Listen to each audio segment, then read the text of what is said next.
اور اب تیرے لیے کچھ ہے تو وہ ہمارے دلوں کی واقعی شرمساری اور ہماری زبانوں کی سچی معذرت ہے۔ لہذا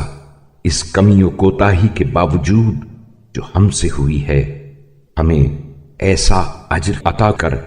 کہ ہم اس کے ذریعے دلخواہ فضیلت و سعادت کو پا سکیں، اور طرح طرح کے اجر و ثواب کے ذخیرے سے جن کے ہم آرزو مند تھے اس کے عوض حاصل کر سکیں۔ اور ہم نے تیرے حق میں جو کمی و کوتاہی کی ہے اس میں ہمارے عذر کو قبول فرما، اور ہماری عمر آئندہ کا رشتہ آنے والے ماہ رمضان سے چھوڑ دے، اور جب اس تک پہنچا دے تو جو عبادت تیرے شایان شان ہو اس کے بجا لانے پر ہماری اعانت فرمانا، اور اس اطاعت پر جس کا وہ مہینہ سزاوار ہے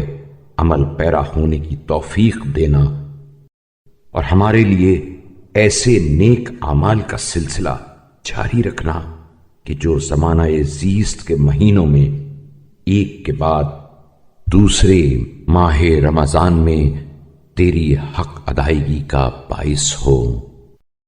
اے اللہ، ہم نے اس مہینے میں جو صغیرہ یا کبیرہ معصیت کی ہو یا کسی گناہ سے آلودہ اور کسی خطا کے مرتکب ہوئے ہوں، جان بوجھ کر یا بھولے چوکے خود اپنے نفس پر ظلم کیا ہو یا دوسرے کا دامن حرمت چاک کیا ہو، تو محمد صلی اللہ علیہ وآلہ وسلم اور ان کی آل پر رحمت نازل فرما اور ہمیں اپنے پردے میں ڈھانپ لے۔